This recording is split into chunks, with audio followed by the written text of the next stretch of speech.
As calçadas do centro da cidade têm diversos obstáculos para os pedestres e isso para um cadeirante é ainda pior. O vendedor ambulante Edson fala das dificuldades que encontra ao circular pelas ruas da cidade.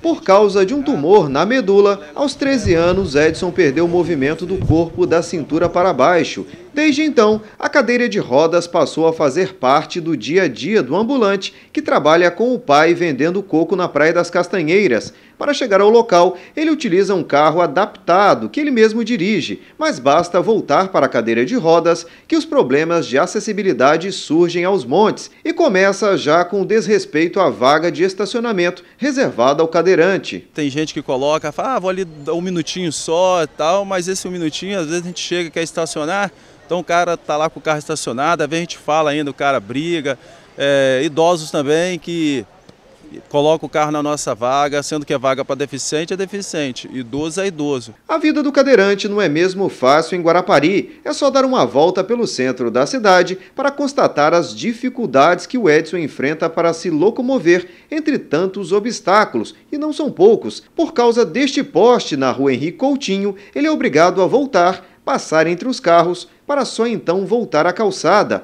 Nessa hora, o risco de acidente é grande. Cada vaga de deficiente que tem aqui deveria ter uma rampinha, porque a gente para o carro e já sobe. Aí não, tem essas almofadas que eles colocaram, né? São até boas para atravessar, mas às vezes você para um carro na vaga, aí para você chegar até essas almofadas, são longe. Aí você vai ter que andar no meio do trânsito, corre ser até atropelado. Quase no meio da calçada, muito buraco, a cadeira quase vira. Hoje, com 38 anos, Edson diz que de uns tempos para cá os cadeirantes conseguiram alguns avanços, principalmente no sistema de transporte coletivo, mas que isso não é suficiente. Nós não somos nenhum coitadinho, minha vida é perfeita, maravilhosa, só que tem a falta de respeito e as calçadas que não são adequadas para a gente. Meu sobrinho é cadeirante. E ele não anda, ele só anda de carro. Mas a iniciativa não precisa partir só do poder público. Para ele, as empresas e o comércio local podem dar o exemplo e melhorar a acessibilidade aos estabelecimentos. Foi o que fez o comerciante Benedito Sodré, o Bacocas. Levaram ele e eu não tinha rampa. Eu falei, meu amigo, como você veio aqui? Ele falou, meus amigos trouxeram. Como você entrou aqui dentro? Ele falou, eu disse, olha, você pode vir a semana que vem, que se Deus quiser eu vou fazer uma rampa. Todo mundo quer qualidade de turismo, então preparar a cidade para isso. Pois é, de acordo com a Secretaria de Planejamento, a implementação da acessibilidade ocorre a médio e longo prazo. Citou que devido ao momento econômico vivido em todo o país, a Prefeitura não tem verba para uma mudança radical. Lembrou que o município tem exigido que as novas edificações se adequem à legislação quanto à calçada cidadã. Também notificam as irregularidades e a expectativa é de que com essas medidas haja uma redução nestes obstáculos a médio e longo prazo. Bom, e a acessibilidade é o tema do comentário de Ricardo Conde no quadro Ponto de Vista.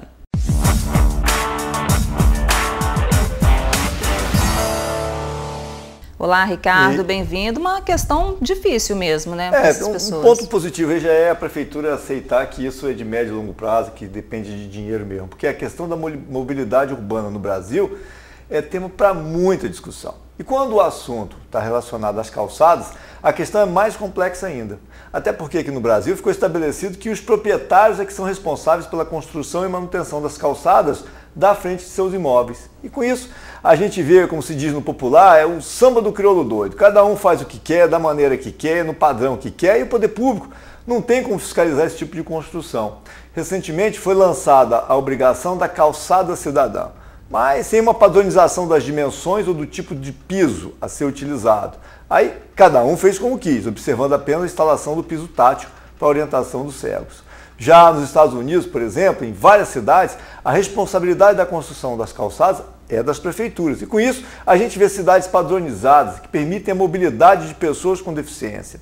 Quem teve a oportunidade de ir aos Estados Unidos deve ter ficado impressionado com um grande número de cadeirantes que circulam por lá. E aí fica até a impressão de que lá tem muito mais pessoas com deficiência do que aqui, o que é uma ilusão. Na verdade, lá essas pessoas podem circular e ter uma vida normal, enquanto que aqui os cadeirantes são praticamente prisioneiros em suas casas ou dependem completamente de auxiliares para poder se movimentar. Aí a questão é de falta de respeito e falta de uma cultura onde a organização e a padronização das construções públicas são levadas a sério. Sem contar o desrespeito dos motoristas também, que muitas vezes param ali, né, naquele local da rampa dos cadeirantes. É uma questão de cultura mesmo. Por exemplo, nos Estados Unidos, você chega no estacionamento daquele gigante, tem 1000 vagas para cadeirantes. Você tem que estacionar seu carro lá atrás, e aí você anda para chegar até o ponto que você foi no supermercado, no parque da Disney. Aqui tem uma vaga só e você já fica zangado porque tem aquela vaga e você não pode parar. É uma questão cultural, mas a questão de organização é realmente uma questão do poder público normatizar melhor e a gente mesmo cumprir mais isso. Com certeza, né? Respeito e conscientização. É preciso. Obrigada, Ricardo.